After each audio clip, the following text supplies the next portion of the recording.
process. Things that drive selling agents like signing it crazy. Let other agents know if the house is under contract prior to them showing up with their eager buyers. Additionally, if you're working an offer, let them know.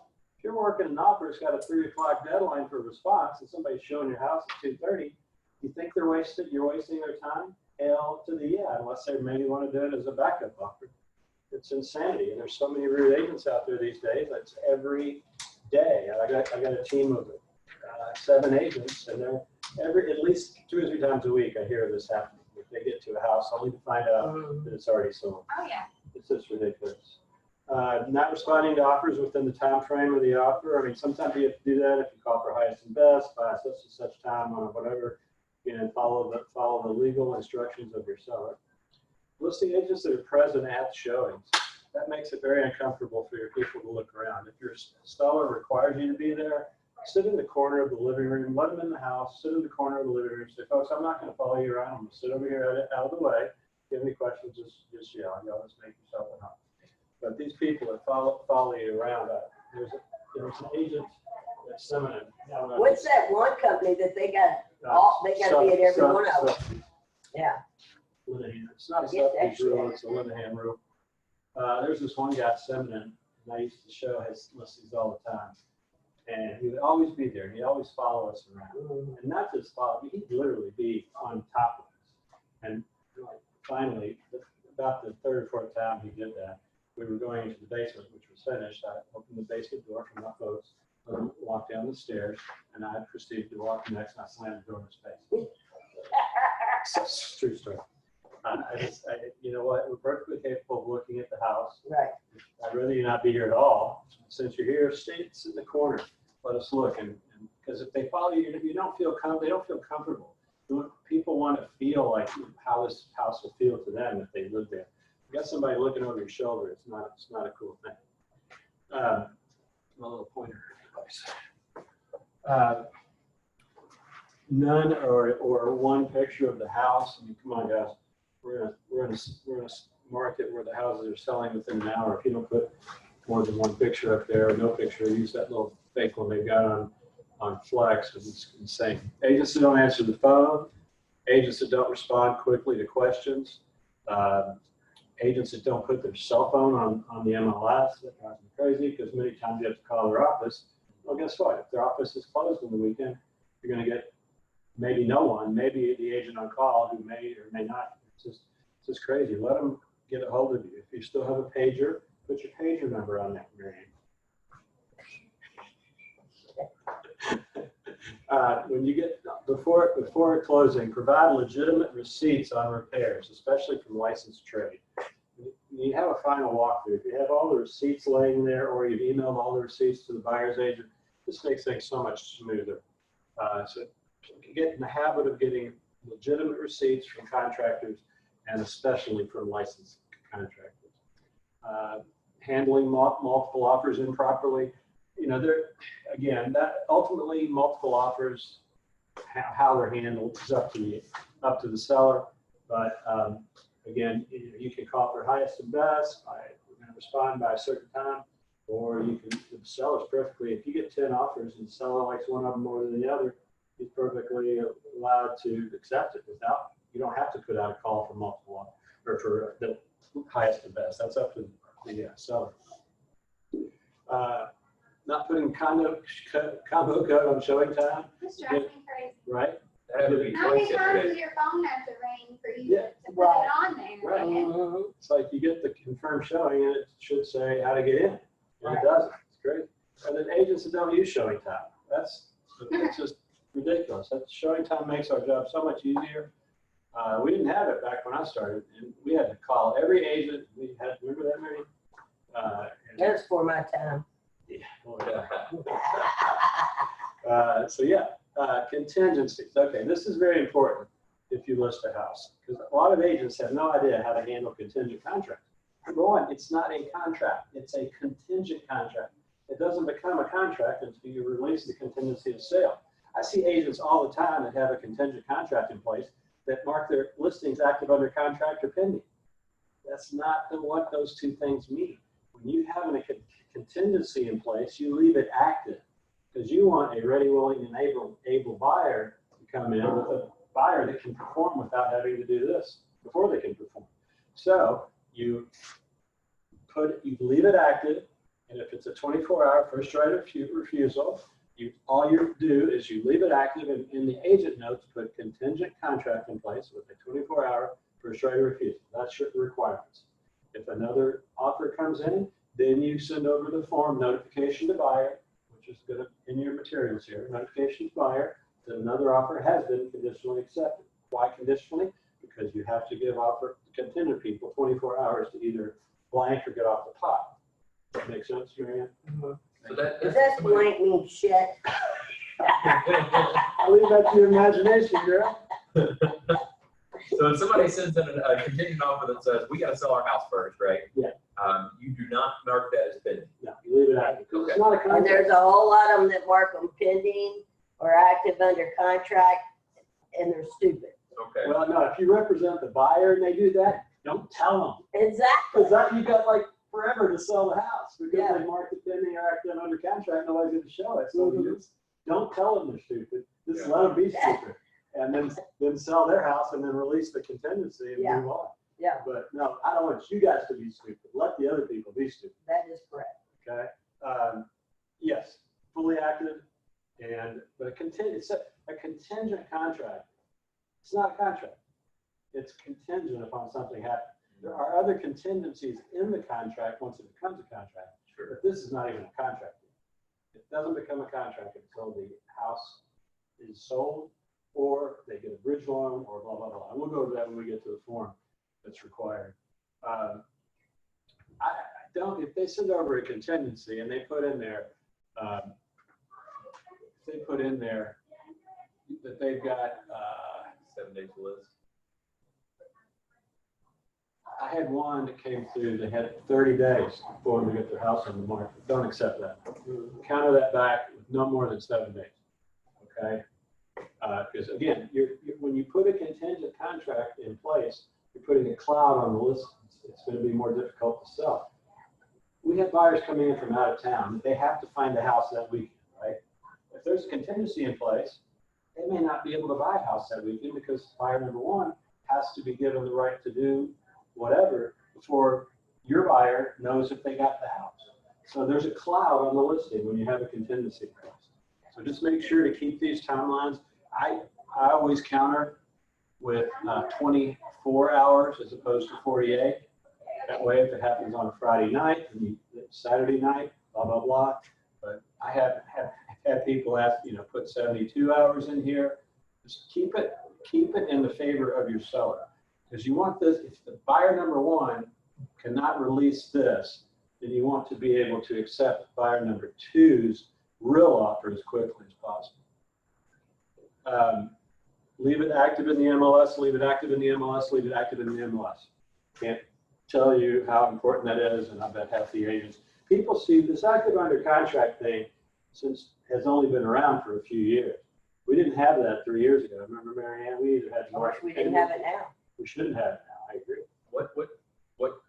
In what circumstance would we use that? Let me go over the different statuses with you. A lot of people wait until they get done with their inspections. And some of them don't mark it until the very damn end. All right, let me have to figure out how to do this. Stop messing up Amy's Zoom. All right, there we go.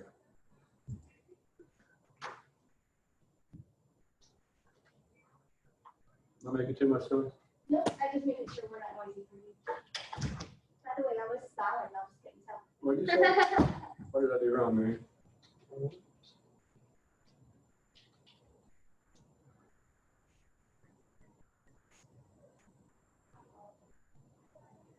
How long have you been in business? Week and a half. Okay, cool. So you're not going to know what we're talking about until I tell you. Next week, you need to, and that's a very important class next week. Status of active means that it's active and available to show and hopefully write an offer. Again, not all agents follow the rules.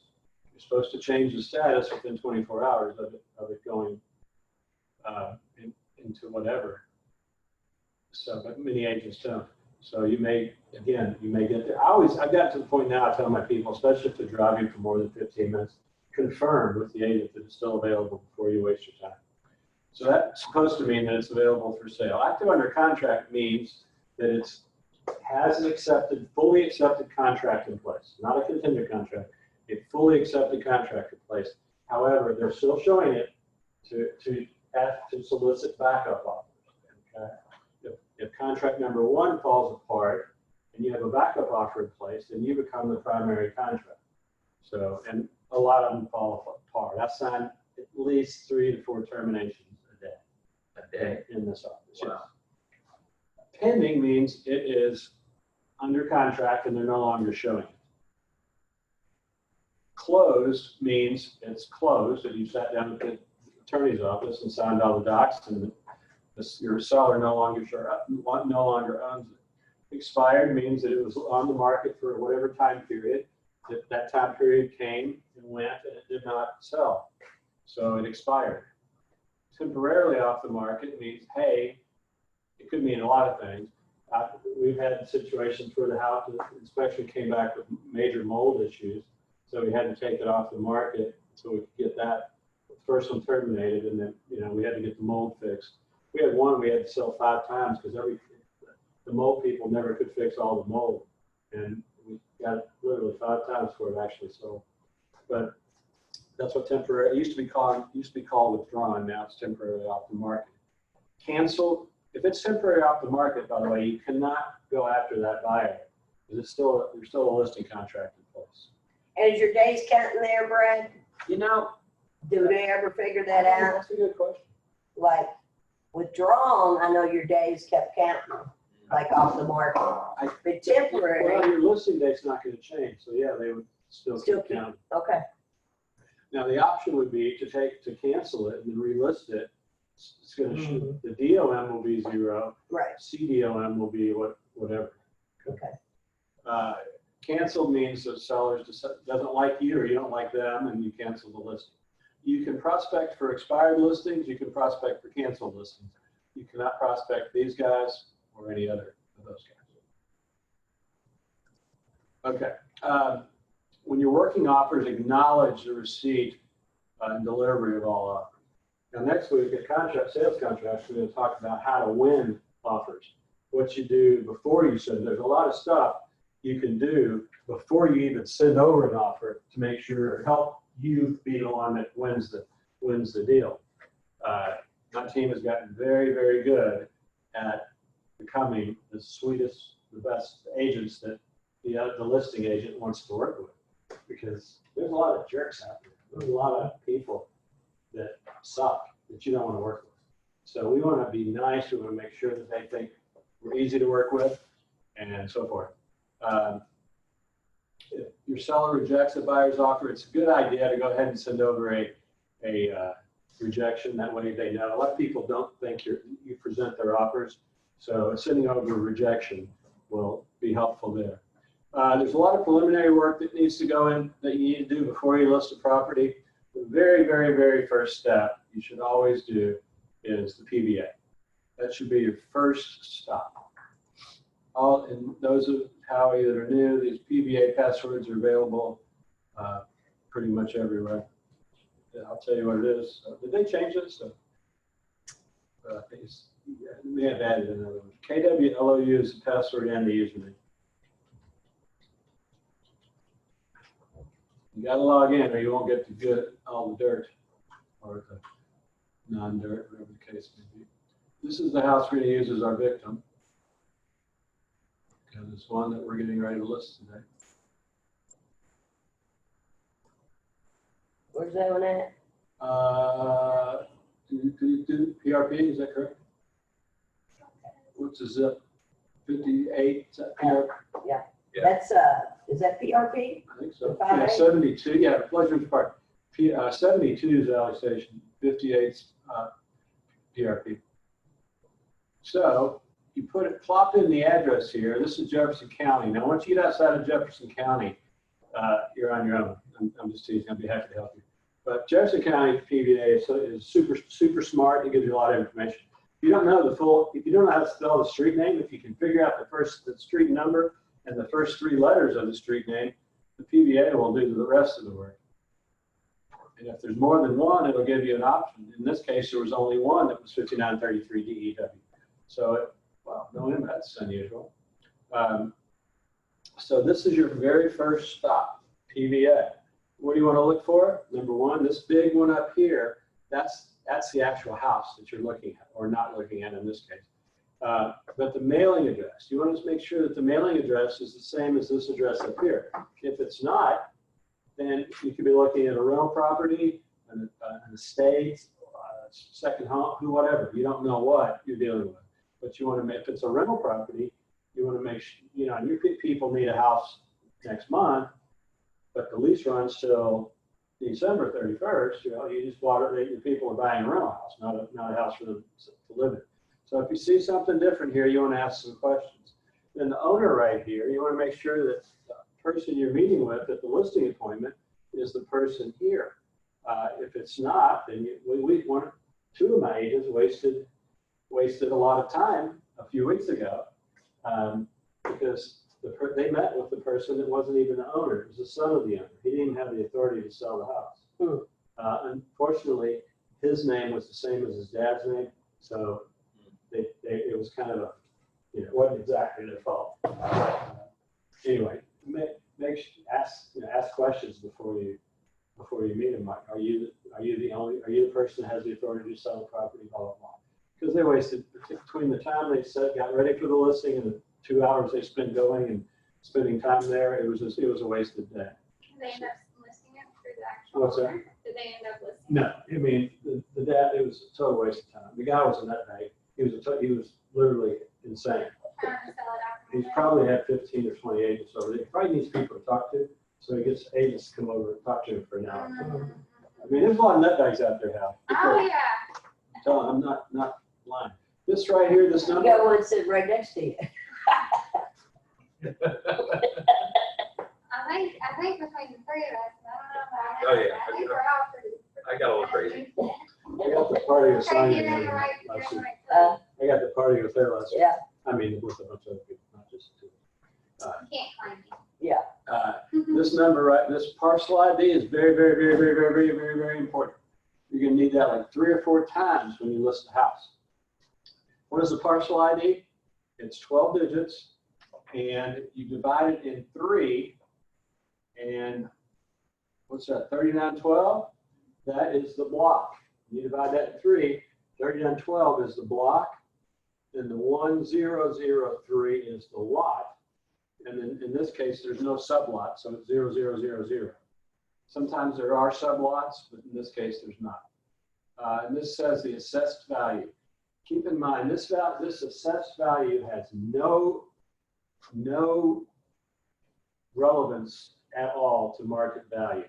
What that means is that's what they're being taxed on. Okay, so in many cases, people have done improvements to their house, and they didn't call the PVA and let them know, so it may be substantially off. Then the deed book and page, and anything that's blue here, you can like click on, and you can pull. Actually, excuse me, my little Mexican lunch. Yeah, right here, you can actually pull up the deed. So anything that's a hyperlink, you can get. It's a general warranty deed, which is the best you can get. Blah blah blah. You can see that. Let's see. Laverne. There's Laverne, unmarried. So, what's her? Laverne. Yep, she's on the deed. That's good. So, scroll down. Approximate square footage. PVA is wrong about 80% of the time. You probably should measure it if you know how. If not, hire somebody. I mean, find out if it's. Find out what it's got. I mean, find out. You're going to need the year it's built when you list it. You're going to need what type of heating it has. This is pulled directly from Logic, which I'm going to show you here shortly. And here, this shows the sales history going back to approximately 98 or 99 when things started being computerized. So it sold in 2007 the last time. Previous owner was McBride and Son. Are they still around? They're no longer around. I don't think the bride is. Yeah, I sold several of their houses back in the day. So they paid 103.40. The price that if you sell a house and it closes, PBA gets that. That's the tax price for the house for the next several years. I don't know how often they update that, but that's going to be the tax base for the house once it sells. Now this right here is 5933. I'm going to show you a really cool website called Logic. This is a Jefferson County website. It has information on every piece of our property, residential, commercial, or whatever, in our market. It's logic.org. Once you get past all the corona crap, you can go to Logic and put in the address just like before and do a search, and it's going to pop up, make sure you got the right one, then it's going to zero in on it. And what you're looking for here is like that's the house. So let's zoom out slightly. What you're looking for is maybe some oddities. Like this looks kind of odd because this is a condo. Is that Looks like 4 condos right there. You see these little red lines? These are the property lines. Let me show you a different house. You're on a townhome versus a house.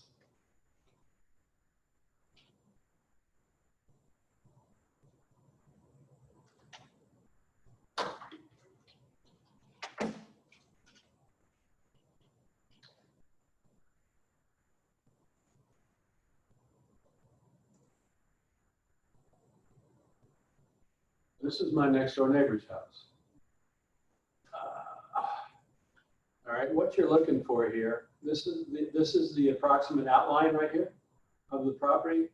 But what you want to do is go to aerial view and zoom in on it and kind of look, see if there's anything that looks weird. Like, does it look like one of the outbuildings is maybe sitting on that red line? I mean, the red line is not, it's not exact. It's not exact. It's close, but it's not exact. But if there's something that looks weird, you know, ask questions. There's my house and my neighbor's house. And what's really weird about my house and my neighbor's house is that we share a driveway. Sonia, have you ever been over my house? I have a really cool neighbor, and we happen to share a driveway. Back in the 90s, if you go right here, this is Norburn Boulevard. This was going to be continuation. You see, my driveway is called Norburn Boulevard. Yeah. They were going to continue that through and build more houses. Instead, in the 80s, they built all these apartments behind me. So this was deeded over 30 feet to this guy, 30 feet to what became me. So we got 60 feet, 30 each of additional yard because we had it deeded over. So that's kind of what that means. But what you want to look for too, if you click on here, I sold a house a number of years ago on Ledyard in St. Matthews, and the guy bought it in foreclosure. The seller's disclosure was blank. He bought it. I listed it. His son went to medical school. When his son graduated, he called me to sell a house. He put down public sewer. I thought all of St. Matthews was on public sewer. We got to closing. We closed. He went back to St. Louis. The buyer moved into the house. 3 months later, I got a call from Julie. You still know your old office, the redhead. Yeah, I know. I can't remember her last name. She goes, Brad, you listed the house on Ledyard. You said it was on the sewer. She goes, I've got a rental property over there, and none of the houses on that street are on the sewer. I said, oh shit, exactly. Yeah. So I called one of my attorney friends. I said, what the hell? I mean, these people thought they bought a house on the sewer, and instead it's on septic in St. Matthews in a 75-year-old house. Yeah. Oh my God. So attorney says, well, have your seller who lives in St. Louis call the buyer and explain what happened. They bought it in foreclosure. They just figured it was on the sewer. It was like the rest of the area, but it was on the septic.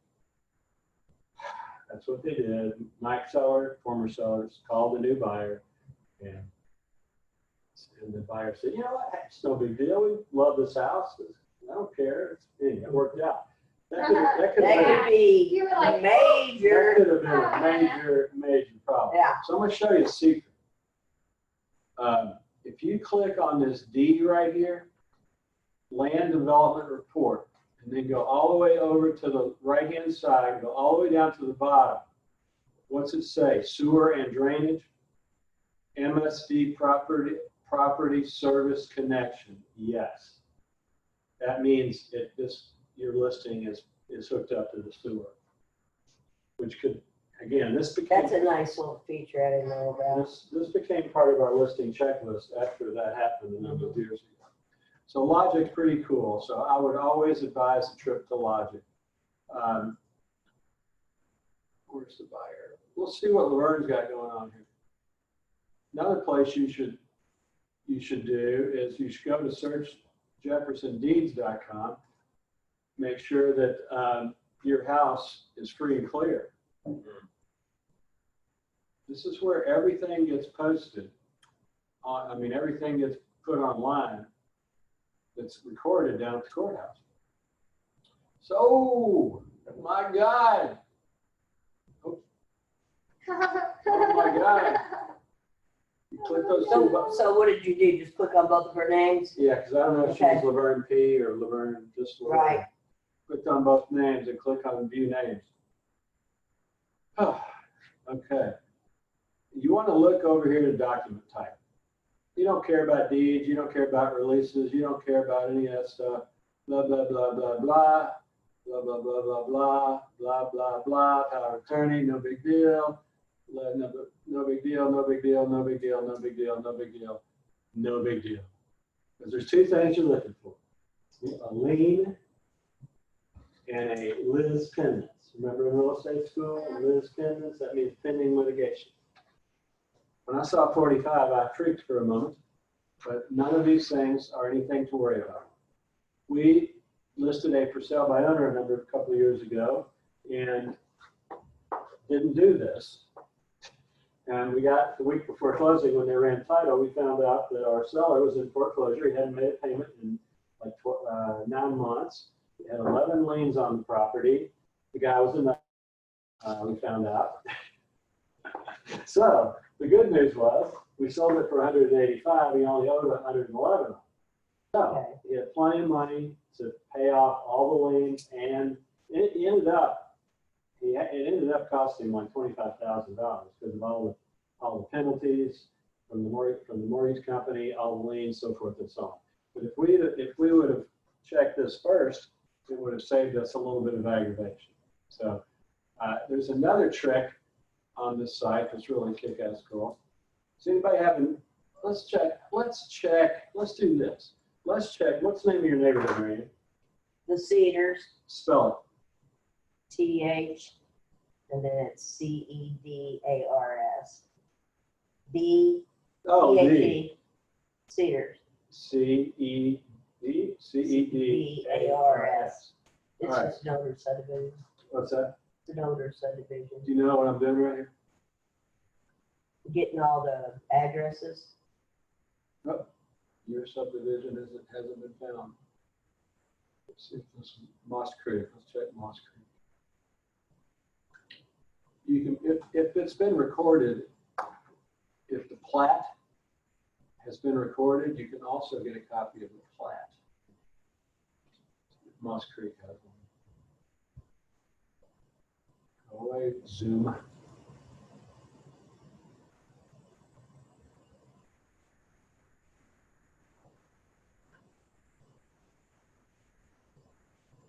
Zoom is messing up my world here. I can't hit my stuff.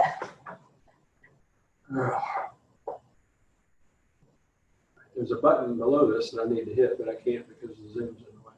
Anyway, you can literally pull up the plat when they laid out, and it's got all the, it's like a survey. I mean, it's got all the dimensions, all of the easements. It is cool as heck. I wish I had it. Man, it's so cool. I need to show you that. If it's not neighborhood, just on the city street, what would you search there? Just the street name? Well, no, because I've tried to search my It didn't show up. Gotcha. You can go to Logic here and search the address like mine. This is my house was built in like 1947, so that plat's long gone. And so I'm sure. Let's look at let's try Lake Forest. Go away, Zoom. Where are you not seeing at the bottom? Right here, you have to click. There's a set thing that says View Names. Mm-hmm. And it's not going to let see the Zoom things in the way, so I can't show it to you. Anyway, you search that, and it says plat or the name of the subdivision. You can pull up Just blow it up. just a really cool. It's literally like, it looks just like a survey, and it's got tons of information. So anyway, sorry I can't get there because of Zoom. Anyway, we'll get past this so we can move on.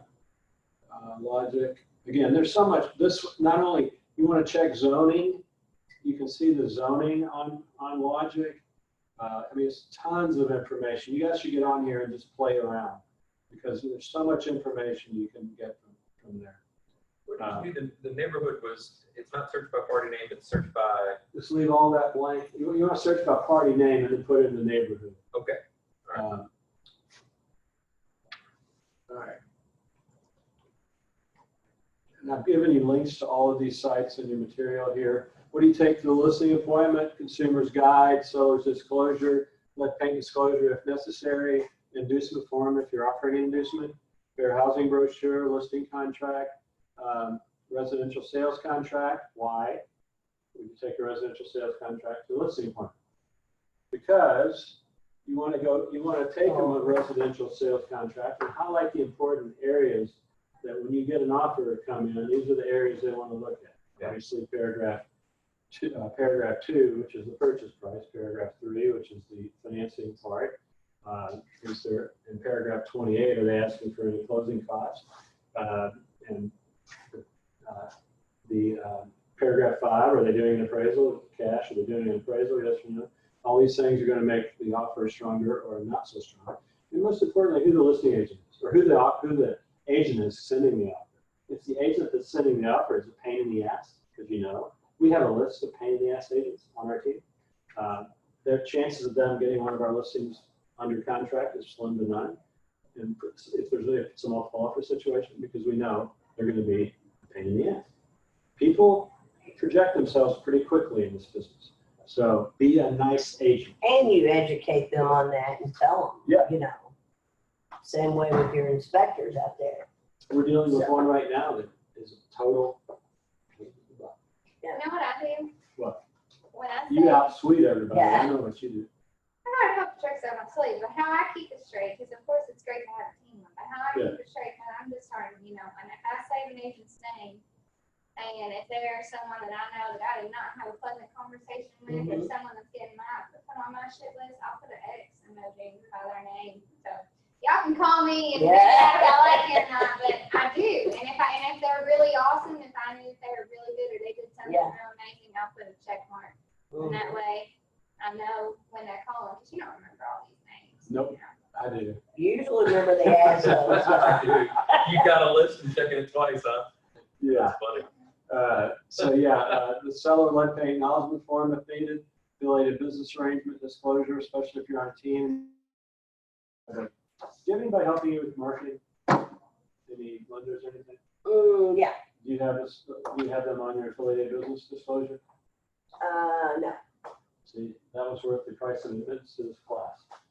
If anybody's helping you with marketing, you must have them on your affiliated business arrangement disclosure, which you can get from me in Word format and edit it. All you do is add that person's name, and it must be signed. Would you mind sending that to Do me? you mind emailing me and reminding me? Yes, I will. Hi, y'all. You can just reply to the email that I sent you with the other information to change it, say, send me the affiliated business. Yes, sir. So you learned something. Yes, sir. Well, I learned several Well, things, good. didn't we? Good. Bye. Seller's net sheet to show them there's a copy of one of those in here.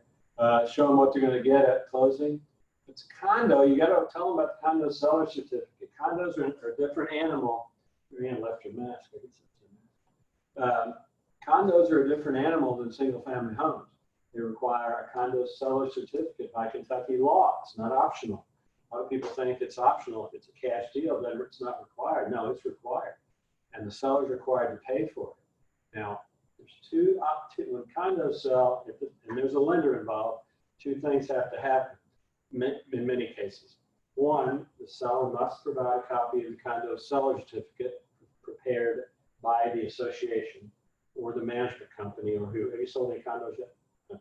Or the management company or whoever. Then the lender may require a lender's condo information sheet, which is separate from this.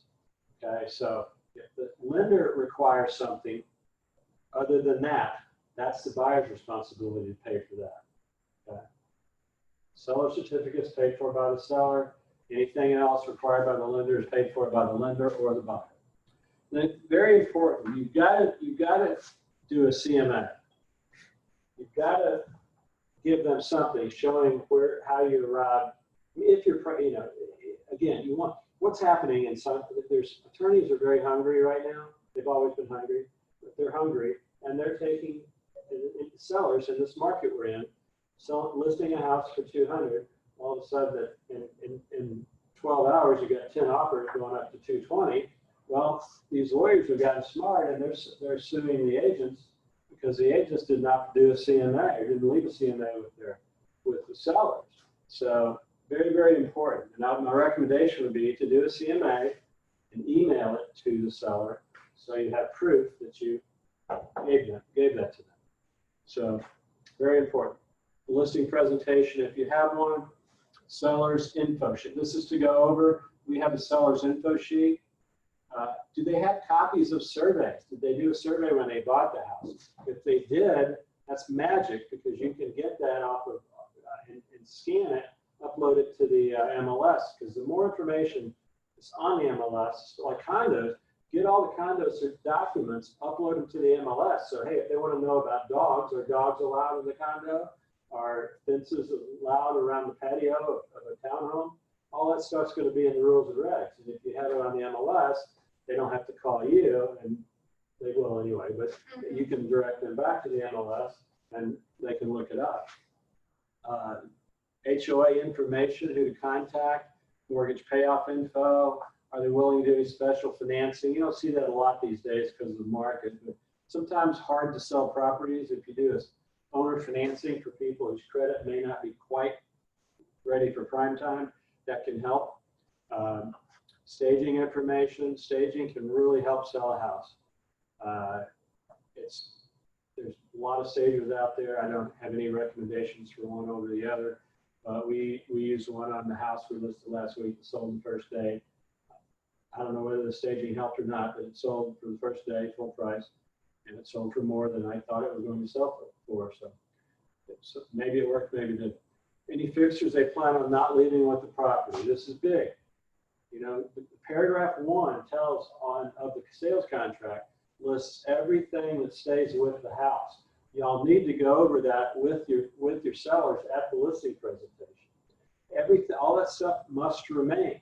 If they've got grandma's chandelier that they want to take down because it has sentimental value, have them take it down before you list the house, box it up, go to Lowe's, Home Depot, and get something decent and hang it. Bathroom mirrors remain. They've got an antique mirror in one of the bathrooms they want to take with them. Send them to Lowe's, get one, hang it, pack the other one up. Big, another one is Gorilla Goals. Gorilla Goals, y'all know what those are? Mm-hmm. They cost like $2,000 or $3,000 and they're mounted in concrete at the end of the driveway. Well, those are fixtures, guys. It takes more than your hands to move something or undo something. You have to use a tool. It's kind of a fixture of the property. So sheds, storage sheds remain. All these things are listed in paragraph 1 with the exception of Gorilla Goals and things like that. So anything that's permanently attached, you need to have a conversation. Don't wait till closing week. If you wait till closing week and you do the final walkthrough and the Gorilla Goal is missing, it's going to turn into World War III. You want to solve these problems before they become problems. So do it in the beginning. This is huge. They have any guns, medications, jewelry, or valuables? You're going to have people in their house who are going to be wandering around, hopefully with an agent right next to them. But many times people separate. Many times people make appointments, bogus appointments, to go into houses, and they separate and they steal stuff. This happened to an agent in our office. She was stealing drugs, and we let her license go. Well, then she started calling people with combo locks on their house. She'd drive around, look for combo locks, and make up a bogus name, go in the house saying she had a buyer, and steal drugs. They caught her on video. Finally, it was a house in J-Town. They caught her on video going rummaging through all the drawers. So tell your sellers to put all this stuff away. Again, go over the important items in the purchase contract. Seller paid closing costs, what that means. Seller paid closing costs are really, it's not really, the seller's not paying anything. They're just taking less for their house, and the buyer's financing the closing costs into the mortgage. So a lot of people don't understand that, and especially older people. We've had several over the past month say, hell, I'm not. I had one myself. I listed out in Crestwood.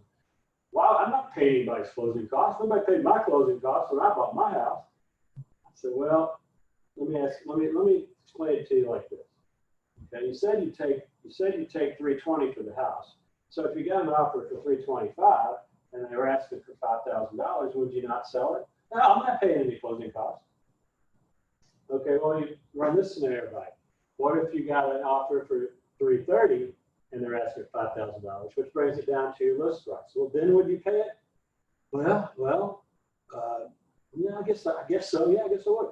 Well, that's exactly what happened. The offer came in to $325 with $5,000, so I counted him at $330 with the $5,000, which netted him the list price first and within 2 days. So again, you got to know how to communicate with your people, because people are hard-headed. Sometimes older people have preconceived ideas, things that happened in the 80s, 70s, whatever. Things have changed. A lot of lenders ask for the say, well, ask for closing costs. Again, lenders aren't out there. They're not going up against 10 other offers. If you got an FHA buyer, you're at a huge disadvantage right now. And if you ask for closing costs, you've got a huge disadvantage right now, because that's going to make your offer less strong in this crazy market. So,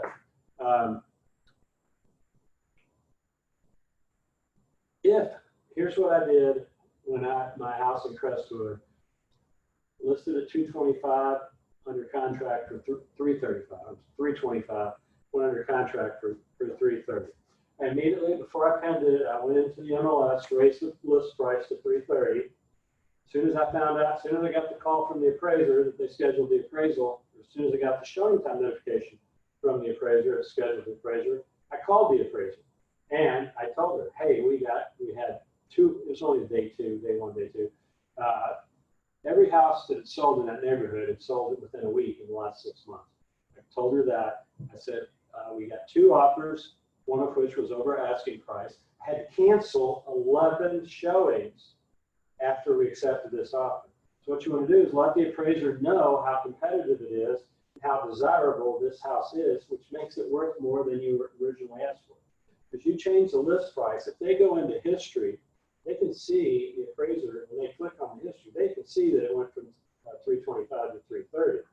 But again, you need to give the appraiser as much information as they can, and they appreciate that. Send them comps, do whatever. In my case, no house. This was a Ball Homes community. No house in the neighborhood had sold. In the models, there's probably 5 other houses in the neighborhood, maybe 10. They're the exact same model, maybe a slightly different facade or something. I don't know. But Ball Home communities are very easy to comp. There have been none of those of this size sell for that price. So I knew I had to give that appraiser as much information as possible. It appraised at $330. Most times the appraisal will appraise at the contract price. Although lately we've had a lot appraised under the contract price. So try to help your appraiser get the value that you need for your seller. Seller's disclosures, guys, those are more important to protect your seller than they are to give information to the buyer.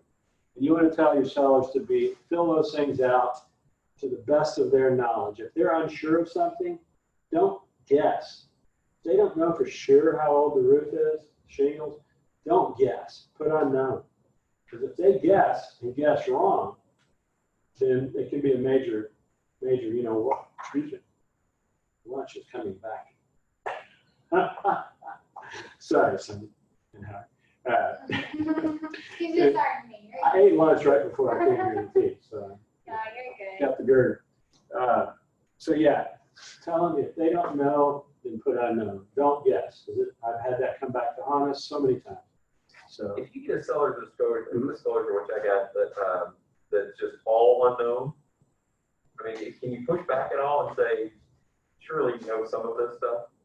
you'll see a lot of flippers, people that flip houses, or estates that do that all the time.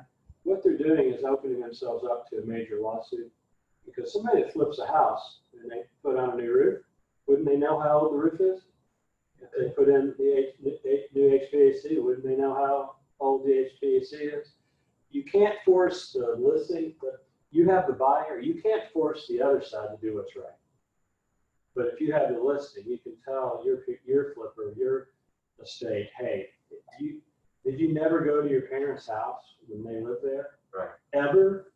Did they not tell you that they put in an HVAC system? Maybe they did, maybe they didn't. I know my parents, the house I grew up in here in Louisville, my parents didn't have central air until the 80s.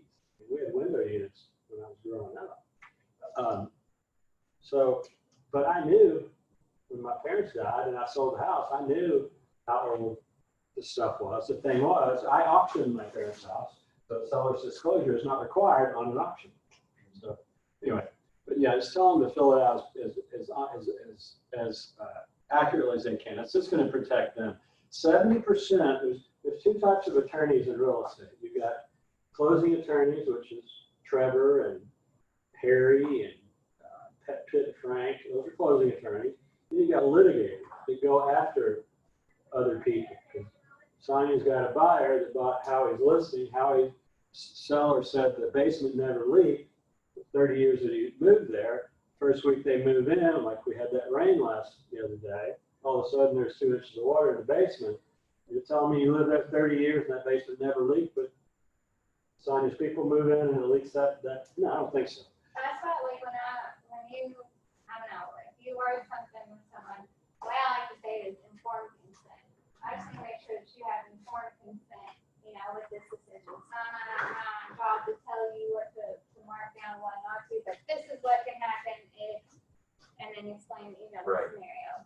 You want to make sure that. Yeah, you don't want your buyer, you don't want your seller getting sued 2 months after they close. So just tell them to be honest. Listing contract must be in writing to enforce. Must be signed by all parties. That's why I said why it's so important to make sure who you're meeting with. If the husband is out of town, don't let the wife sign for the husband unless the wife has POA with the authority to transfer property. That's illegal. It's fraud. And if you allow that to happen, you've committed fraud by not acknowledging the fraud and allowing the fraud to go forward. Agencies created upon signing a listing contract, the agency relationship. Agency disclosure form should be signed as soon as it goes under contract to know what type of agency it is. The agency, there's two agency forms. There's the consumer's guide, which you give to that explains how agents work. And then there's the agency disclosure consent form. Once it goes under contract, you have your seller sign that. And if I have a listing, and one of you guys brings the buyer, then you're going to fill it out. You're going to put section number 2. 2 agents, Sonia and Brad, Sonia Lake, Brad Lawn, are in the same brokerage, section 2. If I list a house and I sell it myself, and I represent both sides, then you're going to fill out section number 3, which is dual agency with 1 agent involved. Or if it's another company, just fill out section 1, 2 agents from 2 different brokerages. Keep in mind, the other Keller Williams office across town and across the bridge, those are 2, that's a separate brokerage. It has nothing to do with us whatsoever. So that's just regular agency. Compensation may be a percentage or flat fee. At Keller Williams Louisville East, we are required to offer 3% cooperating commission to all of our listings. That is something that we started before this office even opened, because it's very frustrating when you work with buyers and you show them 10 or 20 or 30 houses, and the one one they end up buying is a 2% Cobra. That happened to me early on. I worked with this doctor for a year. I probably showed him 80 homes. Again, 99% of them offered 3%. Well, the one he ended up finally liking was with a limited service broker that only offered 2%. $500,000 house. What's 1% of the $500,000? $5,000. That sucks. So we want to be the company that people want to work with. There's a lot of listing agents right now and other companies that are taking advantage of our seller's market. They're listing a house at 6%, giving you 2.5%, and they're keeping 3.5%. I think that's slimy behavior. When the market shifts, that's not gonna work. But it's very slimy, in my opinion. So we don't allow that here. Requirements, the percentage or flat fee. If it's a flat fee, it must equal 3% or more. What's a flat fee? If you're listing a $10,000 house somewhere, and what's 3% of 10,000? 300. Most agents aren't going to work their ass off for 300. They'd have to split it with their team or their company. So many times agents will offer a flat $1,000 to make it more palatable to show and sell that house. So that's what a flat fee is. You can pay your commission with real or personal property, anything about it. You have to have the asking price. You have to have a specific date of signing and expiration. It has to have the fee you're charging, has to have a property description, again, signatures of all owners. If you want to keep a bad inspector out of the house, you can put it in the agent notes that the seller has the right to reject up to 2 inspectors. Inspection period will be extended by 2 days, blah, blah, blah. You must also put that in the contract.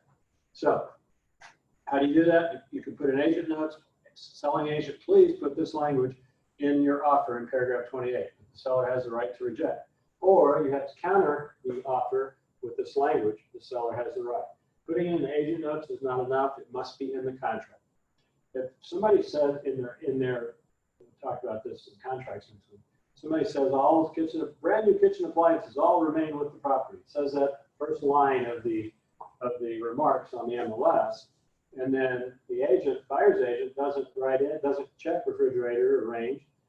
Guess what? Even though it's advertised that they remain, the seller is free to take them because the buyer's agent didn't put them in the contract. I've had to buy, between me and my team, we've had to buy a lot of appliances over the years, and a lot of other stuff too. It's no fun because you work your butt off, or they work their butt off, only to have to give $1,000 at closing because you didn't check something or didn't write something in, or forgot to put the closing costs in paragraph 28 that the lender said they needed. So you need to keep a checklist of your buyers. Hey, especially if you're working with, more than a few, because you forget. Home inspection report. We put in the agent notes. Do not send the entire inspection report with your repair request. That's bad agent behavior. Again, this is stuff we already talked about. Blah blah. You can read through this. If the buyer misses the deadline for inspections, happens all the time because people don't understand paragraph 10B2. Happened to us last week from another company. I think it happened to you guys last week, maybe. We've got something going on. Yeah. Happened to our team. Yeah, something else happened. I think. Anyway, maybe not. I can't remember. It happened to somebody last week. So anyway, don't just say, well, if you missed it, you got it. The way I teach, if an agent, that's why we spend 15, 20 minutes going over that calendar and sales contracts. Mm-hmm. If you miss your deadline in paragraph 10B2 or any other deadline, that's, in my eyes, you missed it, you pay for it. So if there's $5,000 in repairs and you missed your deadline to ask for those repairs, in my opinion, the agent screwed up, the agent pays for it. That's what I do. I pay for that when we screw up. Luckily, we don't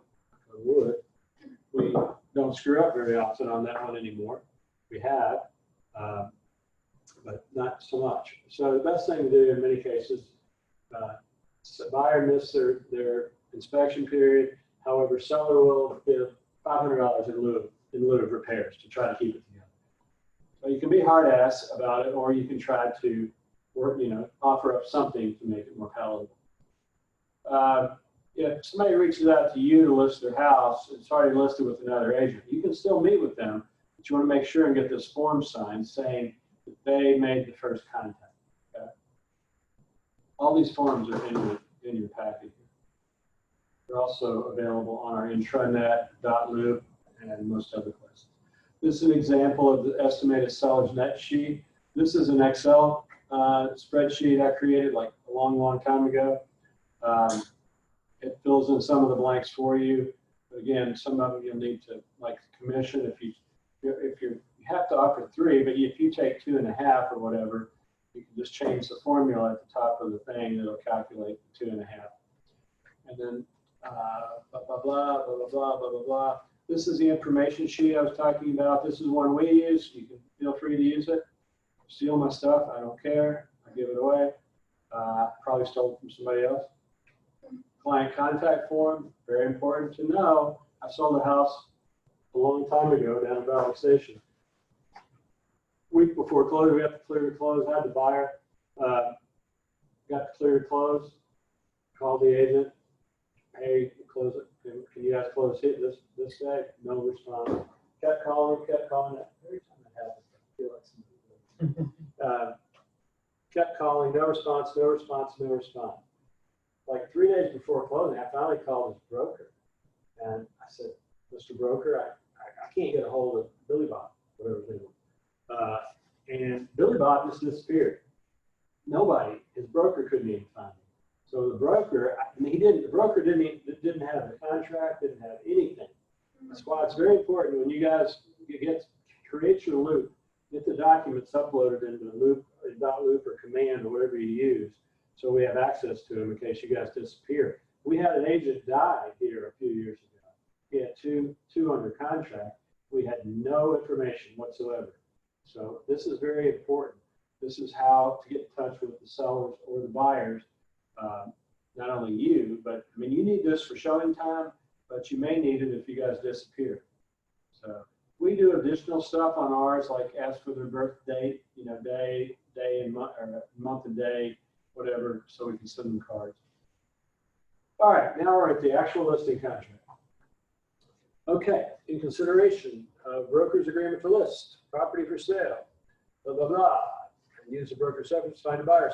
Seller hereby grants broker the exclusive right from May 21st, 2020. That's the effective date. We're going to talk about effective date here in a minute. Until 11:59 p.m. on 5/20/2021. Okay, the address is 123 Main Street, blah, blah, blah, with a gross price of $200,000. Okay, on the following terms and conditions, all cash after closing costs to seller, or if you're offering a deal, if you have both sides, that's called a variable rate commission. If you go to the MLS,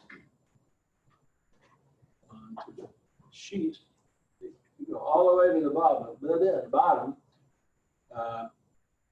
this one, when it was listed last, VRC, yes, variable rate commission. What that means, this guy may have listed this house at 6%, okay? Unless he had the buyer himself, in which case he was going to represent both sides, assuming his seller was okay with him representing both sides. He was only going to charge them 5% in that case. That's variable rate. It varies depending on if you have the buyer or the listing agent has the buyer. It has to be disclosed because let's take a $100,000 house as an example. You get both two cash offers exactly the same. Everything's identical, except Sonia has the buyer. It's my listing. Sonia has the buyer for one of the offers, and I have the buyer for the other offer. Well, I'm the listing agent and I have a variable rate commission, so they have a $1,000 incentive to take my offer over Sonia's offer. Okay. That's why you have to disclose this on the MLS. And in the contract, this is where, if you do that, this is where you would put it and explain it in the contract right here, or explain variable rate commission, or any other agreement that you may have that's unusual. That's where you would put that. Well, let's go back to this effective date. What does that mean? Okay, what is today? It's the 5th, right?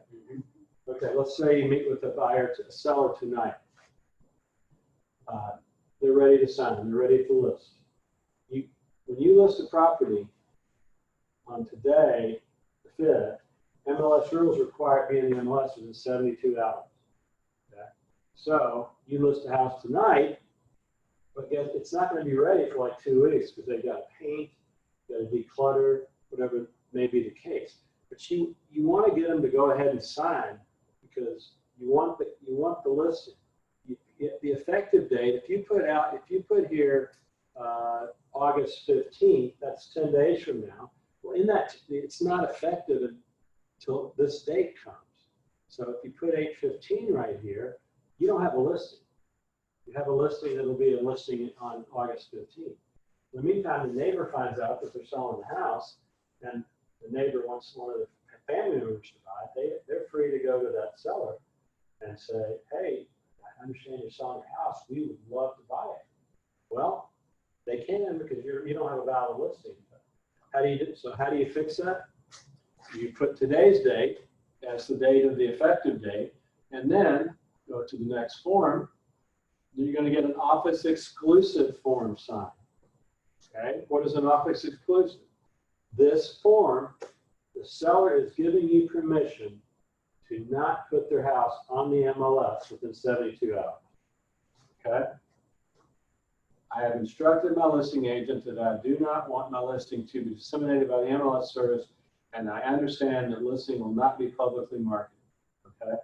That allows you to put today's date on there, but not put it on the MLS. Okay? Now, if you do this, the rules change in May.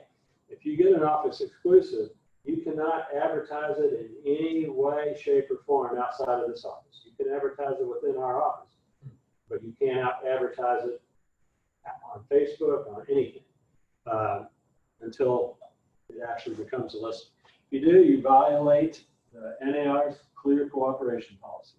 And the MLS is freaky about cracking down on this, so you got to do it. So when you get this office exclusive form, you send your listing agreement here along with the office exclusive to Linda G, as in George, at LouisvilleRealtors.com. Linda, office exclusive attached. She files it away in her office exclusive list. They used to publish the list, but now, since you can't advertise them, she doesn't publish the list. She just keeps it on her computer. So when you list it on the 15th, you have to email Linda G at LouisvilleRealtors.com. Say, Linda, 123 Main Street is going live today. Please remove the office exclusive. Okay. Very, very important. A lot of agents, again, don't understand this. It just changed. We used to be able to advertise office exclusive before May. Can't do it anymore. So that's what an office exclusive means. Is that, you guys understand that? It's simple if you just think of it, hey, we're just giving you permission to withhold it from the MLS until it's ready. But again, you can't advertise it. You can advertise it within the office, but not outside of our walls or our Facebook group. And make sure, we had one that we were listing, we had an office exclusive on it. Well, the seller put it all over Facebook, and they put Robin's name on it, but Robin was getting ready to list the house. So we had to call him, get that off of there, you're going to get us in trouble. So anyway, this is where you put the commission right here. Seller agrees to pay the broker a commission of 6%. That's the total commission that the seller's paying. Out of that 6%, you're offering the buyer's agent down here 3%. So the easiest way, a lot of agents get caught up in, it's so hard to charge 6%. It's really not. But they overthink this paragraph. If you just and you can say whatever my team charges a 6% listing fee. Out of that, we're going to pay the agent that brings the buyer 3%, and move on. Don't dwell on this paragraph. Just say it like that and move on, and get your full commission. I mean, We have the 6% already printed on there. so do we. You wanna do it? So but just don't dwell on this paragraph. Just our team, our company charges 6%. Out of that, we're going to offer the other buyer's agent 3%. Blah blah blah. And don't dwell on it. If you dwell on it, people are going to start. Maybe I can negotiate. They can negotiate. It's negotiable, but you don't want to negotiate. You just want to move on. This is just a consent to market it. You have to put the broker's name and my name down here. And this is, you know what boilerplate language is? That's a legal term for just a lot of legal terms. There's a lot of legal terms. I don't have time to go over it all, but you guys should read it. Basically, it gives you permission to put a sign in the yard, lockbox, market it on all the websites, blah, blah, blah. And you're not going to discriminate. And this is called the tail clause right here. If you show the house to somebody yourself and that listing expires, and that person comes back after it expires and buys it directly from the seller, then this protects you for whatever period of time you put in here. Now, if they relist it, it expires and they relist it with another agent, then that has no meaning at all. It goes away. Then the mediation arbitration, that's the same as in the other sales contract. Again, you're going to try to work it out through mediation as opposed to going to court. And then you get everybody to sign down here. All right, we're going to talk about what rooms are. Houses are measured from the exterior. You don't go inside and measure each room and then add them up. That's not the way it works. You measure from the exterior walls. Garages do not count as living area. It must have a permanent heat source. There's no requirement for air conditioning, but there is a requirement for heat. Some houses are super easy to measure.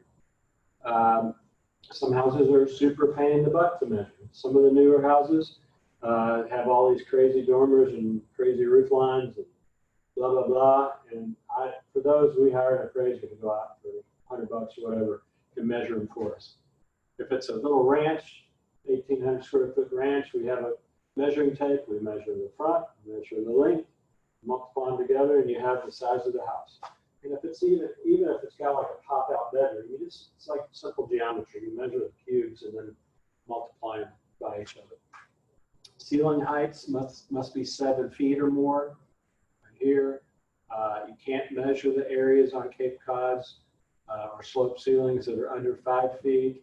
If any part of the house is below the dirt level, then the entire house is below grade.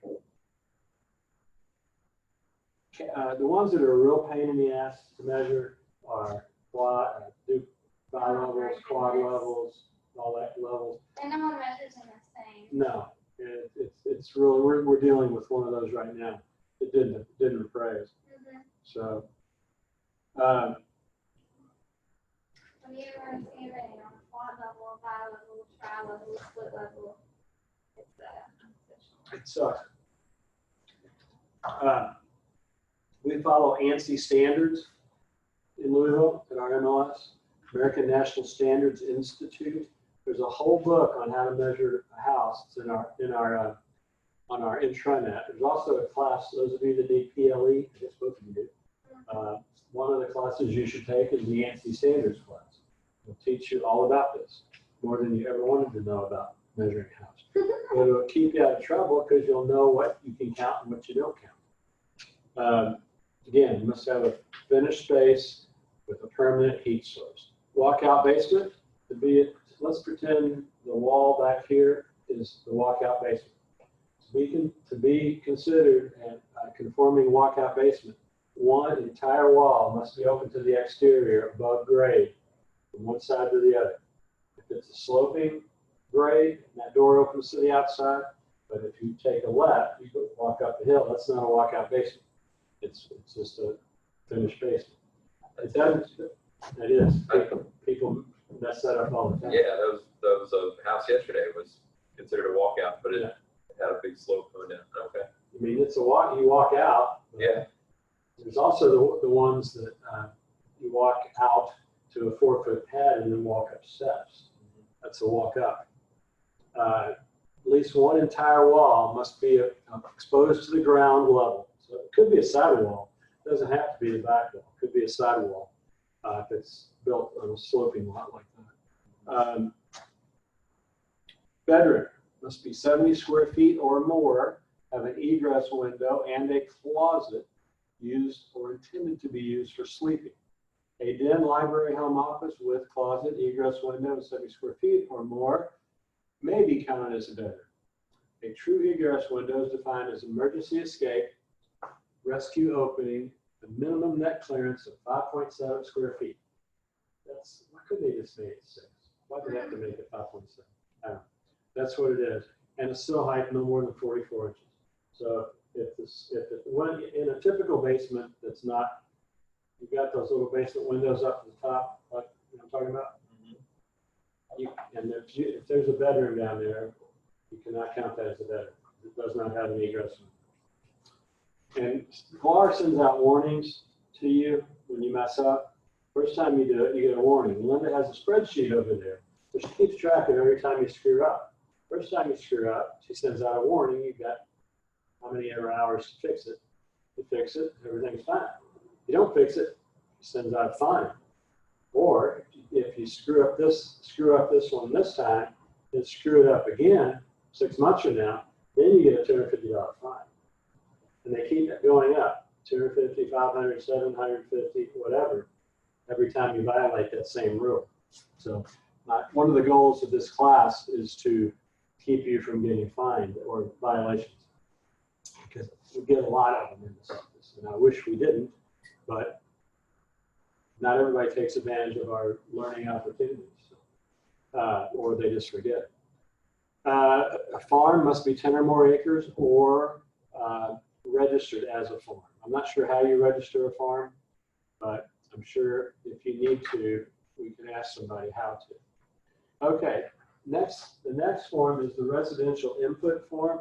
Okay, this form mirrors the MLS input sheet. And so now we're going to jump over here to Flex World. And this house was listed before in what year? 15, okay? So here's Flex. When you add a listing right here, you get a blank slate. You have to input everything.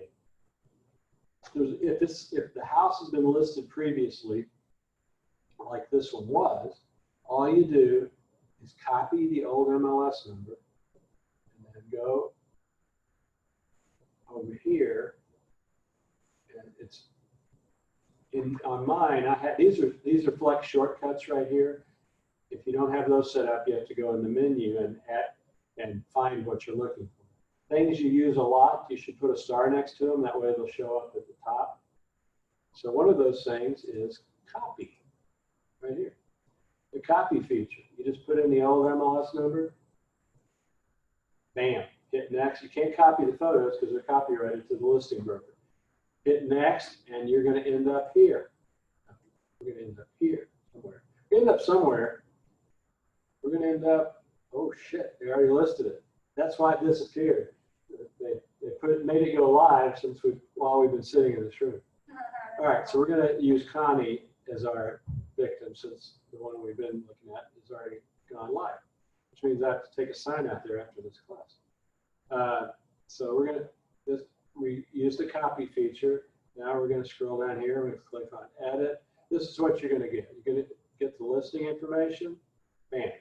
You're going to get the agent's name. Do y'all do this under Seamus and then your name? Is that the way you do it? Ashley does all this for us. No, but do you have your name on the listings? Or I believe so. Okay. Yeah. Some teams just do it under the team name. We do it for both. We have my name plus the team member. But this is very important here. You want to go to I already deleted it. Remember that parcel ID, 12-digit parcel ID? You want to copy that, put it in here, and hit load tax record. Because if you do that, it will Flex communicates with the PVA. It'll pull in all the information from the PVA. Again, you're looking to save input time. I can enter a listing pretty darn quick if it's been listed before, but if you use all the tools that are available to you. So verify that this is the correct address. There it is. So we're only on the second step. We've already needed the parcel ID twice. So that's why that's so important on the PVA. Okay. Main field. Now, when you copy a listing, just because it's pulling that information from the old listing, you still got to verify that it's correct. They may have added to the house. They may have, whatever. They may have done something. It may not be the same. So don't just copy it and hope for the best. You got to verify that what you copied is accurate. You want to put the listing date here. Don't put the listing. Don't choose a listing date until the day you list it. Because if this one is supposed to go live today on the 5th, according to the paperwork. But if it doesn't, we wait till tomorrow. When it goes on the market, it's going to already show one day on market. So never put this until the day you're getting ready to list it. Okay? Expiration dates, whatever the expiration date, the sales price, the listing price. Guys, it's look when you're listing properties. When you're listing properties under 200, it really doesn't matter. Between 0 and 100, it doesn't matter that much. But if you try to list properties at even dollar amounts like 200,000 as opposed to 199.9, if you list something at 199.9, somebody's doing a search on my website, your website, Zillow, Realtor.com, and they put in a search criteria of 200 and 250 or 200, 225. You've got your listing priced at 199.9. Guess what? It's not going to show up. Let's say somebody's looking for a $200,000 house, might be interested in one of 199.9. Sure. But yet you go on our MLS and search, you wouldn't believe the number of agents that think they're selling shoes. Because I used to sell shoes. I used to own a shoe store. We would price a $100 pair of shoes at $99.9 because it sounded cheaper. Right. Guess what, kids? We're not selling shoes. So don't do your seller a disservice. Price them so it's easily found. And on the buyer's agent side, if you're looking for somebody that's looking for a house that's 200 to 225, you need to go down to 175 to 225, so you'll get the ones that the agents do that. So it works both ways. Price them the right way as a listing agent, but when you're looking for your buyer and they have a 200, if you're looking in that range, go below so you pick up the ones that are priced on the 9s. Make sense? And then the deed book and page, I showed you where that was on the PVA. The neighborhood, you put that in here. This is subdivision. I don't know if Pleasant Ridge Park is a subdivision, honestly, but apparently it is because it popped up. And what do we say? The parcel ID, right? Well, here it is again. Only now it's the block, the lot, and sublot. So this is 3 times already that we needed that parcel ID for this one listing. School district, I mean, good luck in Jefferson County because the only options you get are the different counties. So it really doesn't matter. But on the directions, you must put the directions turn by turn from a major road. Okay? Don't put GPS it, don't put Google it. The agents used to do that, and sometimes when you're in it, I mean, the GPSs are not always accurate. So you need these directions in here in case the GPS is not accurate. Or, I mean, I always print out my sheets when I go to show houses, and I've been doing this for 17 years. I know my way around pretty good. So sometimes I don't even put it in GPS. I know where Greenwood Road is. I know where Terry Road is. So I'll just use the directions on here instead of putting it in the GPS, because I mean, I know where these places are. But if they put shitty directions, then you're out, you got to use GPS. Okay, here at KW, we use exclusive right to sell as the only option. This is cooperating commission. This is how much you're offering. Remember on the listing contract, you put 6 and 3. This is where you put how much you're offering the buyer's agent. New agents all the time, they put 6 here because they put 6 on the listing contract and they put 6 here. Guess what? If you do that, you're working for free because you're offering your whole entire commission to whoever. But so please, that's how much the buyer's agent gets, not the entire commission. It's a percentage. It's not a variable rate in this case. You do have a seller's disclosure and the number of rooms. But the total number of rooms that do not including the bathrooms. Number of bedrooms, do not include bedrooms in the basement if they do not meet the criteria we talked about. Number of full baths, number of half baths, if any. First floor laundry, yes or no. First floor master, yes or no. Laundry level. The ones that are, the stuff in red is required. The stuff that's in white is optional. Above grade finish, they give you all kinds of guidelines here. You used to be able to use the PVA as a source, but no longer is an option. So, because the PVA is wrong so much. So you've got a 10% mistake rate when you list a house. If you say it's 200 and it measures 1799, you're off by more than 10%. So the buyer could come back and try to negotiate a new price if they measure it. Negotiate a new price or terminate the contract. Pretty important. Below grade finished, blah, blah, blah. Below grade unfinished, non-conforming. What's non-conforming? Let's say you have a Cape Cod that they finished the upstairs, but the ceiling height is only 6.5 feet. Well, to me, ANSI standard ceilings are supposed to be 7 feet or more. But it's heated and it's perfectly livable unless you're 6'6" or more. But it's still living area, but it's non-conforming. I do not have that issue, so I can buy a house with a 6.5 foot ceiling. But it'd be non-conforming square footage. Where the square footage came from, the age of the house and the year it was built. That's on the PBA as well. The age is not, you've got to, the age, when I was on the committee that chose Flex as our new MLS about 5 years ago, and the age to me has no meaning. To me, the year built means everything. Because I know that houses that were built in the 20s and 30s have certain characteristics. Houses that were built in the 70s and 80s have certain shitty characteristics. Excuse my language. They started using some materials in that time period, some really ugly home styles. And that's when they built most of the bis and tris and quads. So anyway, I want to know the year. They said, well, what are we going to compromise? We're going to put the age and the year. Well, the age here, when you do copy, it's going to show the age from when it was listed in 2015. So it would show 51 years. So you're going to have to recalculate that. That's pretty easy. You take this year minus this year, the year it was built, and that's the age. How many stories, acres? This is, you're not going to get, I've never seen a violation come through if you got the size of the lot wrong. I've just never seen it. I think people can see a lot.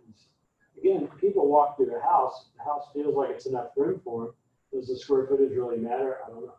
So it depends on the individual. But I've never, you get fined out, you'll get, the size of the house can come back to haunt you. I've never had anything come up with the size of the lot. Or that would be a big thing if you're listing a 500-acre farm. And it doesn't tell you the standard is 10%, but I'm going to say the case law says the standard is 10% if you went to court over it. It was 500, and if you listed at 500, it was only 440. I think that would be considered something that the buyer could come back on.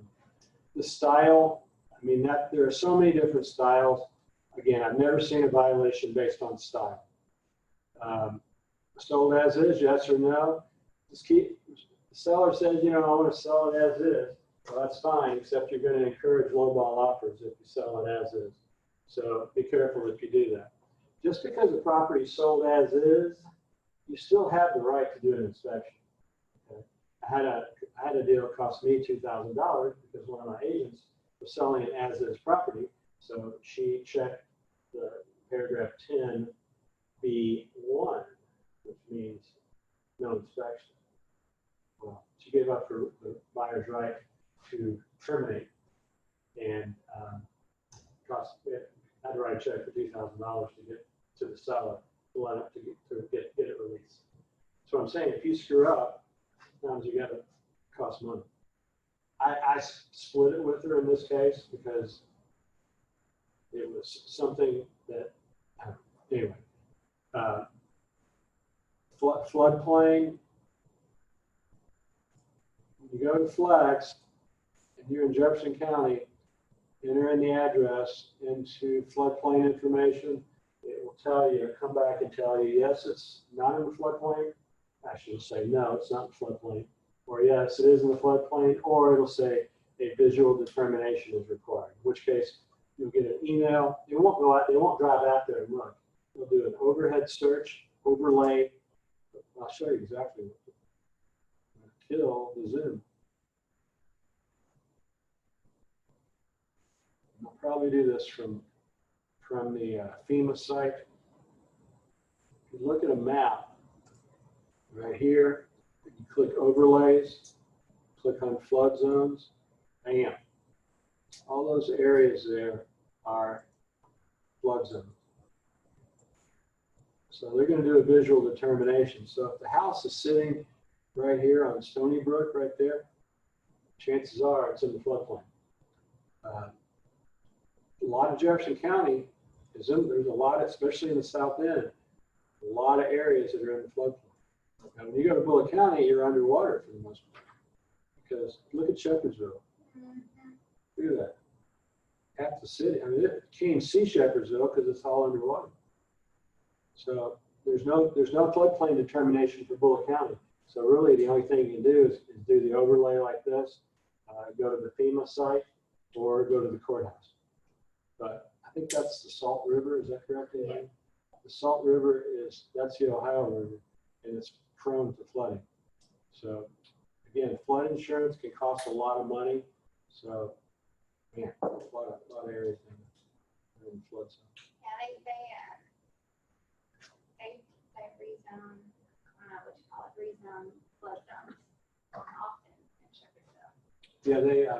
Yeah, my house used to show up in the floodplain, and because I live close to Floyd's Fork in San Antonio, and they did what they do is when we have a really bad flood, they do a satellite image, and they see where the water is. That's how they come up with these areas. They don't go out there and drive around. They do it from above. And I used to have a drainage problem in my house, not in my house, but in my yard, because my double shared driveway I showed you, the Northern Boulevard, the entire west side of Northern Boulevard, dead ends underneath at the end of my driveway. It goes into a drainage ditch. Well, St. Matthews didn't have the drainage ditch draining properly, so when we would have torrential downpours, I called it Lake Long. My neighbor and I would make fun because it's Lake Long. I mean, I get water almost up to my foundation, and I would get water in my basement. But since they fixed that, knock on thank wood, I haven't had any problems. Like last week when we had the big rain, I didn't have any problems. So, but they changed. Now I'm not showing them that I'm in the flood. So they change it, as Sonia says. The county tax, I don't do this garbage right here, 0.3666 or 0.9025. Come on, that's ridiculous. All I do, I put city tax 1.2. And I put county tax 0 if I'm in Louisville, because Louisville and Jefferson County are metro government. Again, I've never seen anybody get fined over that. If you do 1.2, you're going to be really darn close. Even if you're in Anchorage or St. Matthews that has additional taxes, 1.2 is going to get you really close to what it is. Next, we've got the agent notes where you tell about the house. Do not put any contact information. Don't put any of your contact information. This is public here. If you put your call sign, blah, blah, blah, blah, blah, guess what? You're going to get a nastygram from Linda at the board because you've got your contact information. You use a picture of the house that's got your sign in front of the house, you're going to get a nastygram from Linda.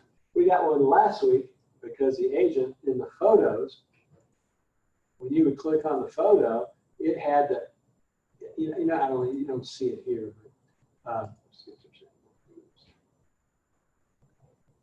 in the description right here, each photo has a description. The agent had her name in the description on the photo. So even though the public doesn't see this, she got a violation from LAR because her name was in the photo description. Isn't that crazy? Now, did another agent turn her in for that? That's correct. Okay. So yeah, the get in trouble button is up here. They used to have it more readily visible, but now you have to. There we go. I can see it. Huh. Well, it's weird. Used to be up here. I'll have to check that when I get out of Zoom land. Maybe Zoom's got it covered. There's a report violation button somewhere. I don't see it anywhere, but it was there. It used to be there. We had the new agent orientation thing Uh-huh. this past week, Uh-huh. and she pleaded with the entire room, don't hit that button. Right. She said, call the other agent, Yeah, and if they are an ass about it, then you're. yeah, I would agree 100%. Especially if it's somebody, an agent in this office, Sure. call me or something before you would push the button. I don't know what happened to the button. It's gone. At least I can't see it right now. The agent notes, again, this is where we're very specific. It's like probably Seamus. I don't list, you list your own stuff, right? Mhm. You list properties. Yeah. Okay, well, some teams allow you to list, I allow my team members to list. Some teams have only certain people that can list. Like this house right here, I've never seen this house. So we put for all information on this property, please call Robin at blah, blah, blah. Regarding repairs, inspections, please do not send the entire inspection report with the repair request. Sellers are selling their dad's home and have limited knowledge of condition. We should receive multiple offers. Seller will ask for highest and best Sunday night by 8 o'clock with a main response on Monday. So this is where you give information to the buyer's agent. The unfortunate thing is, let me show you where that information is. It's right here under agent notes. It's right down here. I wish they would put it up here even before the remarks, at least on the agent thing, because so many agents don't read the agent notes and they'll end up calling me, even though I've never seen the house. But it is what it is. So if you have a buyer, check the agent notes before you call the wrong person, because I get calls all the time. I don't know anything about the house. Next are the details. Closets, this is optional information, but it's good information. Construction, it's brick veneer. Keep in mind, guys, they haven't built a brick house since the late, maybe 1900, 1910. Because if you go to Old Louisville or Cherokee Triangle, those 120-year-old houses, 130-year-old houses, those are solid brick from the inside to the outside. They don't do that anymore. Now the houses are stick built. They build a foundation out of wood, and I mean, they build a foundation out of hopefully concrete, but they build the frame out of wood, and they put a veneer on it. The brick is just the veneer. It really doesn't have a lot of insulating value. That's the insulation inside the walls. Just like vinyl doesn't have much insulating property. So this is the different veneers. The only one that's not a veneer is the brick right there. The type of roof, shingle, fencing, partial chain link. Again, when you're at that sheet that I showed you over here, use this as a checklist when you're at a listing. Make sure you have all this information. If you don't want to call it, you should do your homework while you're at the house, so you don't have to call the seller and say, "Oh, I forgot to look when I was there. Do you have gas heat, or is your yard fenced? Whatever. Try to get this information while you're at the house. The basement's finished, but it's not a walkout. Foundations poured concrete. There's a lot of slabs out there. There are a lot of crawl spaces out there. Concrete block. You don't see a lot of concrete block foundations. There's some, but not a whole lot. They're more prone to leak than poured concrete. The type of heating and cooling, is it gas, blah, blah, blah. Is it attached garage? Yes, 2-car. Exterior's got a porch on the front and a deck in the back.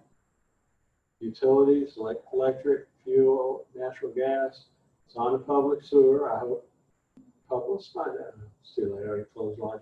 Hopefully they check that.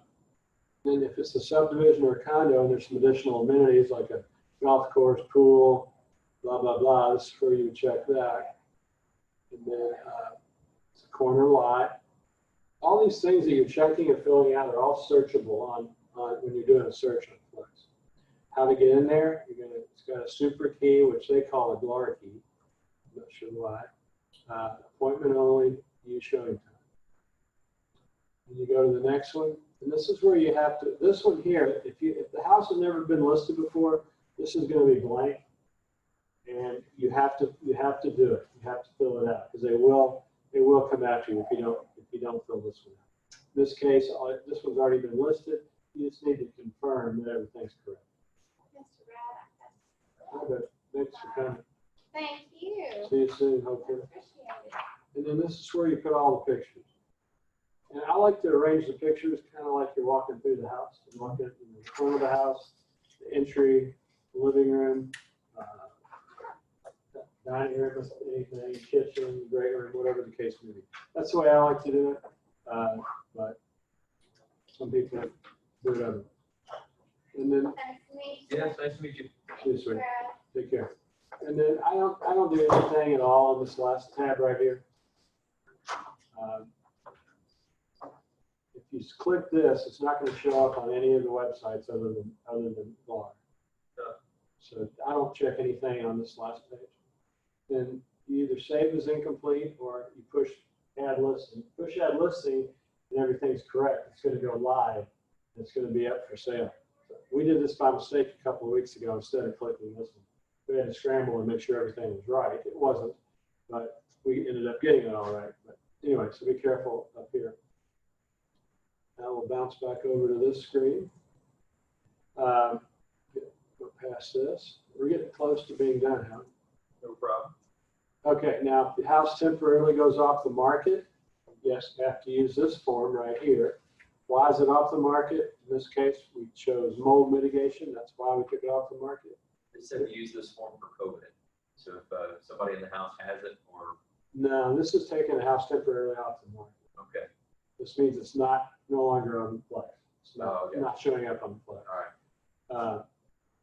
So it's got listing date, expiration date, why you're taking it off the market temporarily, blah, blah, blah. Now, we talked about the contingency form over here. You have a contingent contract in place. It's not a real contract. It's a contingent contract. So you have a seller, and then you get a buyer number 2 comes into play with a non-contingent offer.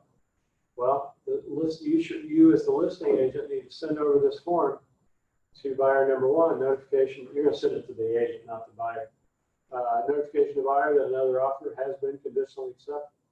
Property address, contract dated, then number 1, blah, blah, blah. The seller signs it. The buyer responds to this.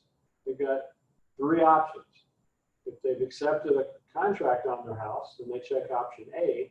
You release that, releases the contingency, it becomes a full contract.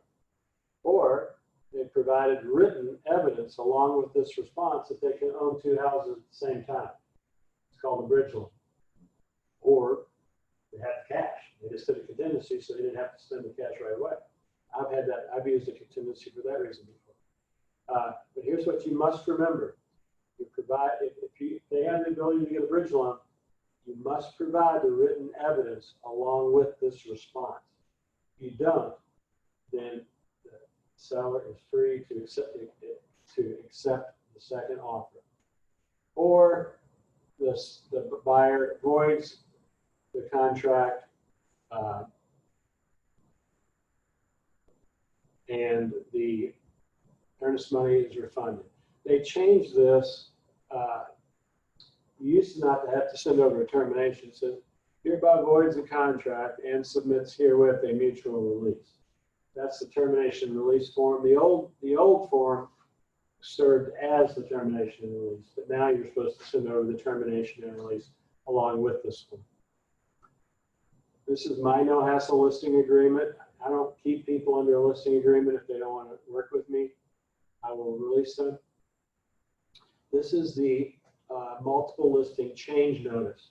You don't need this for all these things listed. Things you do need it for are cancel. If they cancel the listing, you need to get the seller signature, or if you do a price change, or if you do an extension.